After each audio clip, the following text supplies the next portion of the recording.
উনি কিন্তু নাস্তিকদের লাইভে আমাদের বিরুদ্ধে লাইভে করতেন। মানে আমাদের বলতে না আস্তিকদের বিরুদ্ধে। আ এরপরে উনি আবার ইসলামে ফিরে আসছেন উনি বললেন। তো কালকে রাতে কথা হলো উনি কিছু ইনফরমেশন আমাদেরকে দিয়েছে। তো আমি একটু চাচ্ছি আ আপনি একটু লাইভে সবার সাথে এটা একটু একটু ইয়ে হিসেবে থাকুক যে আপনি আসলে কি কারণে নাস্তিকতা থেকে মানে নাস্তিকতা তো আপনি তো একেবারে নাস্তিকদের সাথেই ছিলেন তাদের বিভিন্ন লাইভ প্ল্যাটফর্ম এ। আপনি তো মনে হয় একটা লাইভ প্ল্যাটফর্ম এ ছিলেন। তো সেখান থেকে আবার আস্তিক হয়ে গেলেন কি দেখে? কালকে রাতে যে কথাগুলো বলতেছিলেন সেগুলো যদি এখানে একটু বলতেন আমাদের দর্শকরা একটু এটা জানতে পারতো আরকি ভাই। আ জি, ধন্যবাদ আমাকে যুক্ত করার জন্য এবং কথা বলার সুযোগ দেওয়ার জন্য। আ স্টেজে যারা আছেন মুশফিকুর রহমান মিনার ভাই, ওয়ান্টুলান ভাই, আরাফ চৌধুরী ভাই, ফুয়াদ ভাই, সবাইকে আসসালামু আলাইকুম। তো যে বিষয়টা সর্বপ্রথম আমরা যখন আ আ মানে নাস্তিকদের ভেতরে বড় যারা আছে বা যারা অনেক বড় প্ল্যাটফর্ম নিয়ে কথা বলে, কাজ করে, নামটা বলেন, তাদের নামটা বলেন। বিষয়টা আমরা বুঝি।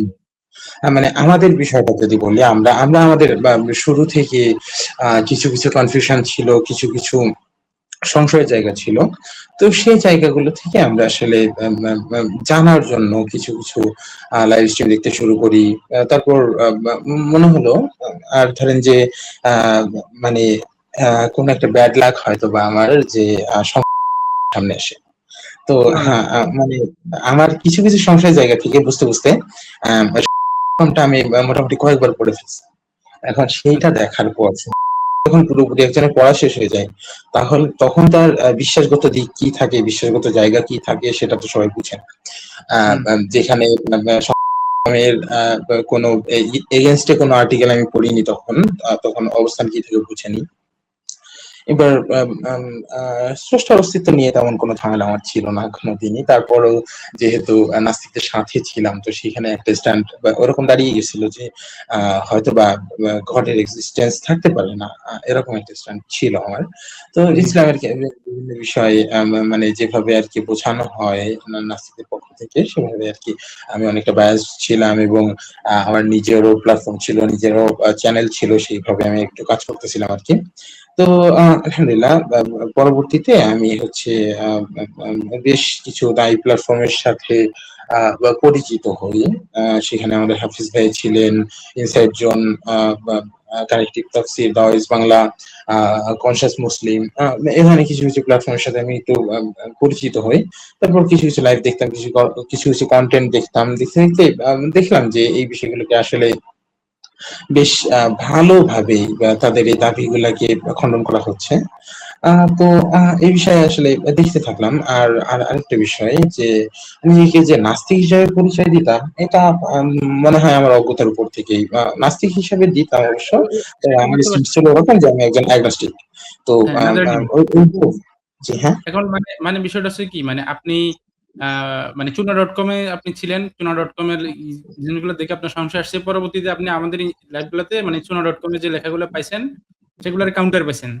আ তো এটা হ্যাঁ, একটা হ্যাঁ। পয়েন্ট এবং আরেকটা কথা আপনি বলতেছিলেন যে বাটপারি যে আসিফ মহিউদ্দিনের যে বাটপারিগুলা আপনি দেখে মানে তার হিপোক্রিসি গুলা দেখে আপনি মানে আরো বিমোহিত হয়ে গেলেন। মানে তার হিপোক্রিসি গুলা দেখে আপনি অবাক হয়ে গেছিলেন। এই টাইপস এর কথা বলছিলেন যে আ এরপরে আপনি ইসলামে ফিরে আসার মানে এটা তার হিপোক্রিসি মোট কথা আমি যদি একেবারে ইজিলি বলি যে আপনি বাটপার আসিফের ভন্ডামি হিপোক্রিসি দেখেই নাস্তিকতার পথ থেকে সরে আসছেন। এরকম কিছু বলছিলেন মনে হয় গতকালকে রাতে।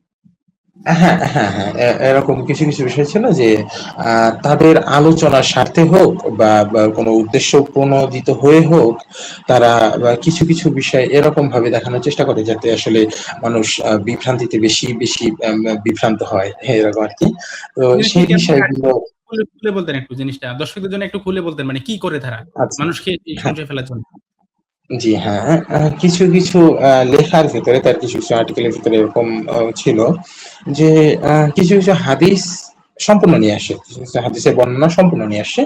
কিন্তু হুম। সেই বর্ণনার ভেতরে একটা শব্দ এড করা হইছে অথবা একটা শব্দ কেটে ফেলা হইছে। মানে এরকম। একটা আ হয় নিজে থেকে এড করছে না হলে সে নিজে থেকে কেটে দিছে এরকম। হ্যাঁ, এরকম কয়েকটা বর্ণনা আমি দেখছি এরকম। মানে আচ্ছা। এরকম কিছু বিষয় ছিল সেটা একটা বিষয়। আরেকটা হচ্ছে কনটেন্ট এর ভিতরে কিছু বিষয় দাবি করা হয়েছে যেটা মানে নিজের বক্তব্যের সাথেই কন্ট্রাডিক্টেড। এরকম কিছু বিষয় ছিল। মানে তার তো কথাগুলা মানে আসিফের কথাগুলা মানে আপনার সে যেগুলা বলতেছে সেটা ধরুন আজকে একটা বলতেছে, পরবর্তীতে আবার অন্য কথার সাথে সেটা কন্ট্রাডিক্ট করতেছে। এরকম কিছু? হ্যাঁ, হ্যাঁ, হ্যাঁ, এরকম কিছু, কিছু বিষয় ছিল। তো এরকম কিছু, কিছু বিষয় ছিল। আর সাধারণত আরো একজন মানুষ সাধারণত আমি যখন সর্বপ্রথম সংশয় আমার জাগ্রত হয়, তখন তখন ইমরান বিন বশির ইসলাম ত্যাগ করে লাইভে আসে। তো এইটা তখন তখন আরকি আবার ওই সময় শাকিল চিত্রকর নামে একটা ছেলে, তখন তাকে মব করে হত্যা করা হয় বা এরকম কিছু একটা ছিল সম্ভবত। তো ওইটা হুম, থেকে মোটামুটি আমি আরকি ভাবলাম যে হ্যাঁ, আমাদের কিছু কথা বলা উচিত। তারপর থেকে জি। মোটামুটি আমার টুকটাক যে স্টাডি ছিল ইসলাম বিদ্বেষী মনোভাব সহকারে। তো ওইটা নিয়ে আরকি আমি মোটামুটি বিভিন্ন লাইভে জয়েন করি, মেসেঞ্জারের মাধ্যমে কথা বলার চেষ্টা করি, এরকম করতাম আরকি। তো পরবর্তীতে আমি আশা করছিলাম ইমরান বিন বশিরের কাছে আশা করছিলাম, যেহেতু তার নামের আগে একটা টাইটেল আছে মুফতি, তো আমি আশা করছিলাম তার থেকে হয়তোবা নতুন কিছু ভালো কিছু পাবো। কিন্তু পরবর্তীতে দেখলাম যে ইমরান বিন বশির আসলে অডিও ভার্সন। তো এইটা দেখার পর আসলে আমার ওই যে জায়গাটা, যে একজন মুফতি সাহেব সে হচ্ছে ইসলাম ত্যাগ করছে, সে কোন ধ্যান জ্ঞানে করছে, এইটা আসলে আমার কাছে ক্লিয়ার হয়ে গেছে। আর বাকি যারা আছে তারা তো জেনারেল, তারা ইসলাম বুঝে বা ইসলামের বিধিবিধান নিয়ে আলোচনা করার মতো এরকম কিছু আমি দেখি না। আর আসিফ নজরুলের যে লেখাগুলো, যে কথাগুলো, আহ সেগুলোর ভিতরে যে কিছু কিছু দৈন্যতা, কিছু কিছু দুর্বলতা, সেগুলো তো আমরা সবাই দেখলামই। তো আচ্ছা, তাহলে এইভাবে এই আর কি। যে ইমরান বিন বশির নামের যে ব্যক্তিটা, যে হ্যান্ডেল বিন বশির আমরা বলে থাকি। তো এই ব্যক্তিটাকে আপনাকে অনেস্ট মনে হয়? মানে তার ভিডিও দেখে, তার যে আমরা তো বেশ কয়েকবার দেখাচ্ছি সে কিভাবে, মানে তাকে জিজ্ঞেস করা হচ্ছে আপনি কেন ইসলাম ত্যাগ করলেন? সে কারণ হিসেবে বলতেছে জাল হাদিস বলতেছে। জাল হাদিসের কারণে নাকি সে ইসলাম ত্যাগ করে ফেলছে। মানে জাল হাদিস, জাল বর্ণনা দিয়ে বলতেছে ইসলাম খুব খারাপ, এই কারণে সে ইসলাম ত্যাগ করে ফেলছে। তারপরে এই যে বিভিন্ন বানোয়াট হাদিস বানাচ্ছে বা লুকোচুরি খেলা, যেগুলা যে চুনা.com এ যেরকম করা হয় সেম জিনিস সেও করে। তো আপনার কাছে কি মনে হয় এই ব্যক্তিগুলো কি অনেস্ট? আপনি কি এদেরকে অনেস্ট হিসেবে পাইছেন নাস্তিক থাকাকালীন সময়ে? অনেস্ট হিসাবে আমার মনে হয় যখন তারা সর্বপ্রথম আসে, তখন তারা অনেস্ট হিসেবে আসে। কিন্তু পরবর্তীতে যখন তাদের একটা সেখানে রুটি রুজির একটা বিষয় চলে আসছে সেখানে, তারপর হচ্ছে গিয়া নিজের একটা পরিচিতি বাড়ানোর একটা প্রয়োজন যখন চলে আসছে, তখন তাদের কিছু কিছু ছলনার আশ্রয় নিতে হয়েছে, কিছু কিছু অসৎ কর্মের আশ্রয় নিতে মানে হয়েছে, এই যে অসৎ যেটা কর্মটা এখনো মানে পর্যন্ত কেন চলতেছে। হয়েছে নাদের ভাই? মানে এই অসৎ কর্মটা কেন হয়েছে? বিষয়টা কি এরকম নাকি যে ধরেন হয়তো সে একটা হাদিস বলল, যে সে দেখাইলো যে দেখেন ইসলাম কত খারাপ। পরবর্তীতে আমরা তাকে কি ধরলাম যে ভাই এটা তো সত্যি না। তো ও যে এখন তার মানে কি? তার মানে হলো কি যে সে আসলে যেটা দেখায় মানুষকে সংশয় ফেলতে চাচ্ছে, একটু মানে সেলিব্রিটি হতে চাচ্ছে। তো সেটা আমরা গিয়ে সেখানে তার সেই স্বপ্নটাকে আমরা ভেঙে দিলাম। তখন তারে কোন না কোন ভাবে তো মানুষের কাছে, মানে তাকে ওই মেসেজ গুলো পৌঁছাতে হবে। হ্যাঁ, মানুষের কাছে পৌঁছাতে গ্রহণযোগ্যতা হবে। পেতে হবে। তখন তার যে তখন সে কি গ্রহণযোগ্যতার যে জায়গাটা সেটা ধ্বংস হয়ে যাচ্ছে। That's it. আমি হ্যাঁ, এটাই আসলে বুঝতেছিলাম আপনার কথা থেকে যে তখন সে নিজেকে আসলে সত্য প্রমাণ করার জন্য এই ছলনা, মানে প্রথমত সে এত হচ্ছে যে নাস্তিক হইছে বা যেগুলা বলতেছে ভুলভাল যেগুলা বলতেছে। এরপরে যখন সেগুলোর কাউন্টার যখন আমরা দিচ্ছি, তখন নিজেদেরকে বাঁচানোর জন্য তখন আবার মিথ্যাচার করা শুরু করে। এরকমই তো নাকি? না, হ্যাঁ, হ্যাঁ, হ্যাঁ, এরকমই একটা বিষয়।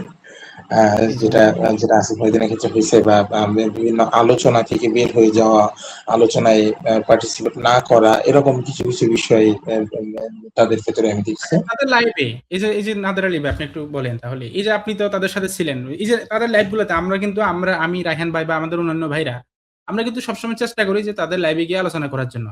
এই যে তারা আমাদেরকে, আমরা গেলে যদি কোনভাবে আমরা একটা সুযোগ পাই, হয় আমাদের ব্যাক স্টেজ করে রেখে, মিউট করে রাখে। দেখা যাচ্ছে সে একটা প্রশ্ন করে, সে ওখানে মানে ওখান থেকে সত্য দেয় না। বলে যে আপনি এভাবেই অ্যানসার করতে হবে। মানে সে প্রশ্ন করে সেই আবার শিখিয়ে দিচ্ছে যে এভাবে অ্যানসার করতে হবে। না হলে সে কথা বলবে না। যেমন আমার সাথে হইছে একটা জাল হাদিস নিয়ে একটা বানোয়াট হাদিস আসিফ মহিউদ্দিন বানাইছিল বসে, বসে। পরে আমি তার থেকে রেফারেন্স চাইতে গেছি। তখন সে বলেছে, "না, আগে আরেকটা নিয়ে কথা বলতে হবে। তারপরে সে বানোয়াট হাদিস নিয়ে কথা বলতে আসবে।" এই যে কাজগুলা মিউট করে দেয়, ব্যাক স্টেজ করে, গালাগাল করে, এগুলাকে আপনি কিভাবে দেখেন? মানে আপনার কাছে কি মনে হয়? এগুলো কি একজন প্রকৃত মুক্তচিন্তক যারা দাবি করে নিজেদেরকে, যারা যুক্তি তত্ত্ব প্রমাণের ধারক বাহক দাবি করে নিজেদেরকে, এগুলো কি আসলে যুক্তি তত্ত্ব প্রমাণের সাথে যায়? আপনার কাছে কি মনে হয়? না, অবশ্যই না, অবশ্যই না। আমাদের আলোচনার যে জায়গাটা, সাধারণত আমরা আমার মতো কিছু মানুষ আছে, এখনো নাস্তিকদের ভিতরে আমার মতো কিছু মানুষ আছে যারা আসলে সত্য খুঁজে, যারা আসলে আলোচনা করতে চায়, আলোচনার মাধ্যমে সত্য উন্মোচন করতে চায়। তো তাদের দৃষ্টিভঙ্গি এরকম যে আমরা আলোচনা করব, বুঝবো, জানবো। আমি যেটা জানি না সেটা আমাকে জানানো হবে, আর আমি যেটা জানি আমার প্রতিপক্ষ যেটা জানে না তাকে সেটা জানাবো। এরকম একটা ইয়ে নিয়ে থাকে। তো যারা আসলে আলোচনা করতেই চায় না, আলোচনা থেকে পিছিয়ে যায়, তাদের আসলে মুক্ত চিন্তা বলা এটা আমার মনে হয় না যে কতটা যুক্তিসঙ্গত। ভাই, একটা একটা কমেন্ট একটু রেসপন্স করেন তো একটু। এই যে হ্যাঁ, ক্রিপ্টো Z1Y একটা কমেন্ট করছে, এটা একটুখানি স্টেজে নিয়ে আসেন। আপনার কি লিখছে? আচ্ছা, হ্যাঁ, এই বাটপারের লাইভে কেউ হারাতে পারলে আমি ইসলাম গ্রহণ করব। আচ্ছা ঠিক আছে, হ্যাঁ বলেন। এখন তাহলে তাহলে একজন মানুষকে আমরা ইসলামে ফেরত আনতে পারবো ইনশাল্লাহ। তাহলে ক্রিপ্টো Z1Y, আপনি তাহলে আসিফ মহিউদ্দিনকে একটু বলেন যে কোনো দায়ী ভাইয়ের সাথে একটুখানি একটা ডিবেটে আসতে বা হ্যাঁ, আলোচনাতে আমি আসতে। আপনাকে আমার চ্যালেঞ্জ দিয়ে রাখছি।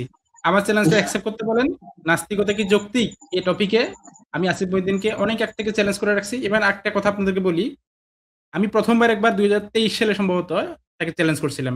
সালটা ২৩ কি ২২ এরকম হবে। তখন সে অ্যাকসেপ্ট করে নাই। এরপরে আপনার হচ্ছে যে এই ২৫-২৪ সালের দিকে মনে হয়। ২৪ সালে কি হচ্ছে যে ২৫ সালের কোন একটা সময় হবে। কিছুদিন আগে, খুব বেশি দেরি হয় নাই। তখন আমি আবারও চ্যালেঞ্জ করি লাইভের মধ্যে থেকে। তখন এই বাটপার আসিফ, ওই যে আমার সাথে আসাদুরের একটা ডিবেট হওয়ার কথা ছিল। ওই ডিবেট হওয়ার কথা ছিল যে সেটা হয়তো আপনারা জানেন। আমি ডিবেটে যখন গেছি আমার সাউন্ড কমায় দেয়া, হ্যাঁ?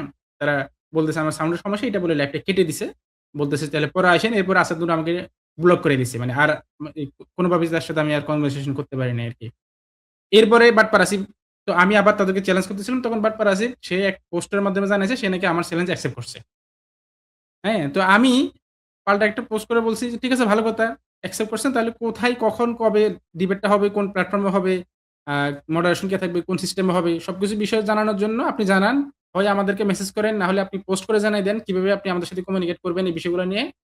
আ মানে তার মোট কথা, এখন আপনি রাজি হইছেন। আমি চ্যালেঞ্জ করছি, আপনি রাজি হইছেন। তার মানে আপনার সাথে তো আমার এখন কথা হতে হবে। কোথায় আমরা করব? কে মডারেশন থাকবে? কত মিনিট করব? কোন সিস্টেমে করব? টপিক কি হবে? তাই না? কথা হতে হবে না? এখন কথা কিভাবে বলব? হয় আপনি পোস্টের মাধ্যমে জানায় দেন কিভাবে বলবেন, অথবা মেসেজ, আমাদের পেজে মেসেজ করতে পারেন যে, "ঠিক আছে, আমরা এত তারিখ অমুক তারিখে এখানে এভাবে আমরা কথা বলব।" তো আমি এই পোস্টটা করে জানাইছি। এরপর থেকে আর কখনো সে এখন পর্যন্ত আর কোন রিপ্লাই করে নাই। এই গেল একটা বিষয়। রিসেন্টলি আমি আবারও তাকে চ্যালেঞ্জ করছি। নাস্তিকতা কি যৌক্তিক কিনা এটা নিয়ে। তো যেই ভাইটা বলতেছেন, আমি এখনো বলতেছি আমি ওই বাটপারের চ্যানেলে যাব।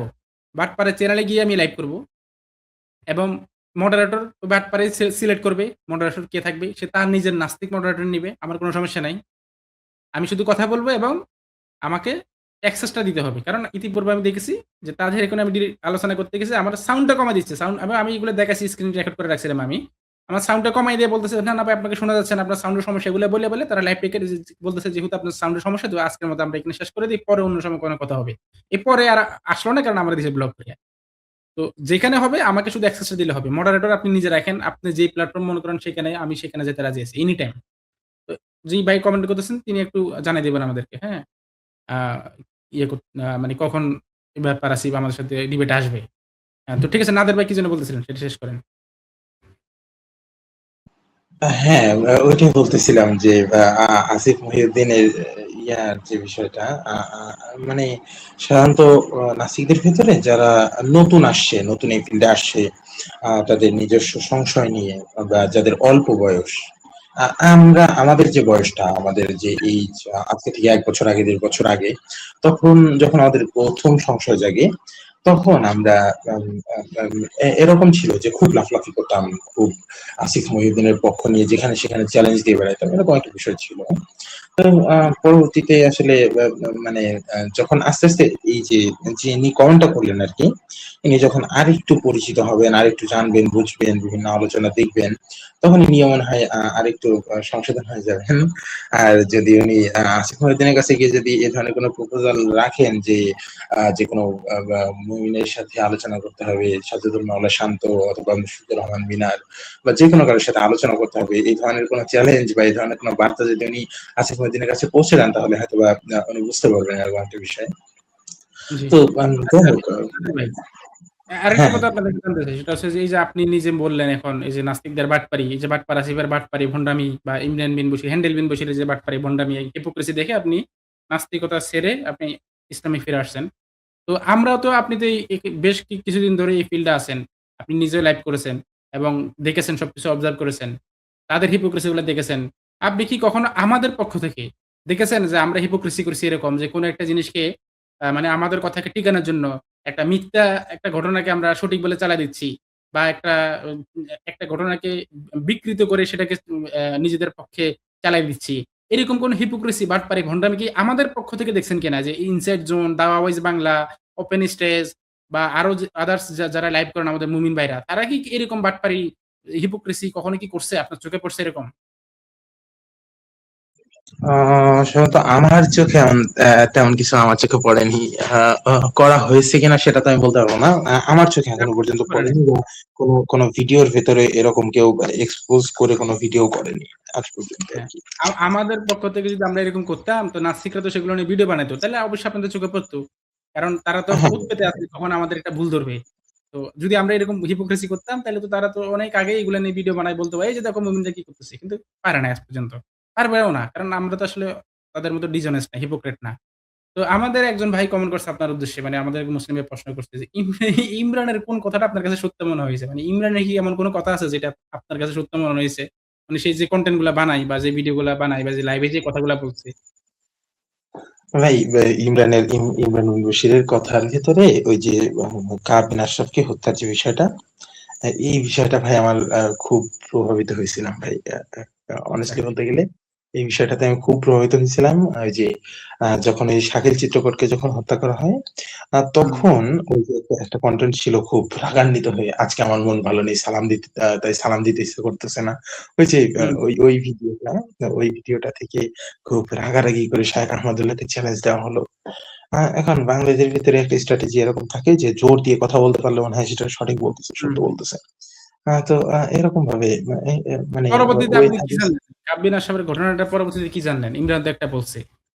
হ্যাঁ, হ্যাঁ, কাবিল আশরাফের ঘটনার পেছনে বা বা বা সে একজন ছিল যে নারীদেরকে নিয়ে বিদ্রুপাত্মক হ্যাঁ, কবিতা-টবিতা লিখত, কুরুচিপূর্ণ এই ধরনের আ একটা বিষয় ছিল। হ্যাঁ, রাসূলের বিরুদ্ধে মানুষকে বিদ্রোহের জন্য উস্কে দিত। আচ্ছা যাই হোক অনেকগুলো ঘটনা। তারপর আরো অনেকগুলো ঘটনা তো সে বলছে। যে আসমা বিনতে মারওয়ানকে নাকি হত্যা করছে। হ্যাঁ? তো ওই হ্যাঁ, ঘটনাটা আবার যে ওইটা ওই হাদিসে জয়ীফ হাদিস, ওটা যে সহি না, ওটা আবার ওই বাটপার আসিফই স্বীকার করতেছে আরেকটা লাইভে। তারপরে যে রাসূল সাল্লাল্লাহু আলাইহি ওয়াসাল্লাম নাকি কার সাথে সহবাস করছে, এটা নাকি আবার তার স্ত্রী দেখে বলছে, তখন নাকি তিনি এটা গোপন রাখার জন্য ধামাচাপা দেওয়ার জন্য বলতেছে যে, "তুমি যদি এটা গোপন রাখো তাহলে তোমার পিতাকে আমার পরে খলিফা বানাবো।" এরকম একটা ঘটনা সে বলতেছিল। পরবর্তীতে আমরা আবার ওই তার সাথে সহযোগী মাসুদকে দিয়ে স্বীকার করেছি। এটাও একটা জাল। মানে জাল হাদিসও না এই ঘটনাটা। যেটা সে বানায় বলতেছিল। এবং এটা এই যে ঘটনাটা, এটা নাকি তার ইসলাম ত্যাগ করার অন্যতম কারণের মধ্যে একটা, মানে ৩ টা কারণের মধ্যে একটা হচ্ছে এটা। অথচ দেখেন এরকম কোন ঘটনার অস্তিত্বই নাই। মানে জাল হাদিসের কিতাবও নাই। সে যেভাবে বলছে সেটা। কিন্তু সে সেটার কারণে নাকি ইসলাম ছেড়ে দিছে। তাহলে আসলে কি বলবো এদেরকে? আপনি বুঝতে পারছেন। আশা করছি আপনার মাধ্যমে যে আপনি আজকে যে কথাগুলো বলছেন, আশা করছি যারা এখনো লাফালাফি করে, আপনি যেরকম আগে লাফালাফি করতেন, আপনার মতো এখনো যারা লাফালাফি করে নির্বোধগুলা, এই নির্বোধগুলো আশা করছি একদিন এদের বোধ আসবে, চিন্তা ভাবনা করবে, একটু মিলিয়ে দেখবে। সেদিন আশা করছি এদের আ হয়তো শুভবুদ্ধির উদয় হবে।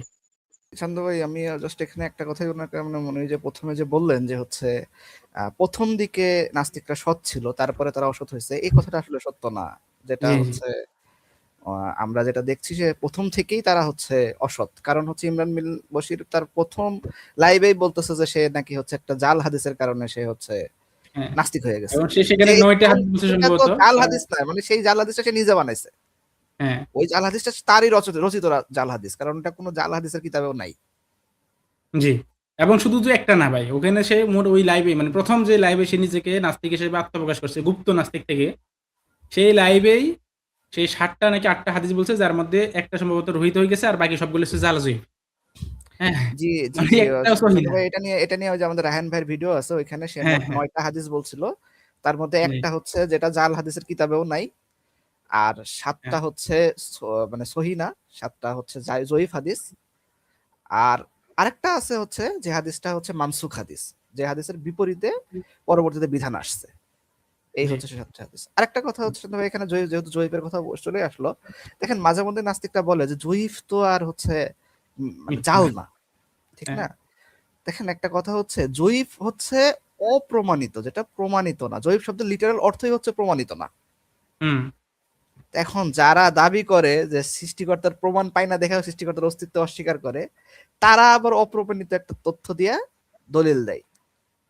এটাও তো নাস্তিকদের সবচেয়ে বড় একটা ভণ্ডামি। জি। জি, ধন্যবাদ শান্ত ভাই। মানে একটা পয়েন্ট এড করার তারাই কথা ছিল। বলে তারাই বলে যে তারা যুক্তি তত্ত্ব প্রমাণ দিয়ে নাস্তিক হইছে। কিন্তু তারা এখানে আবার অপ্রমাণিত বিষয় দিয়ে দলিল দিয়ে আবার ইসলামের বিরুদ্ধে কথা বলে। হিপোক্রেসিটা দেখেন।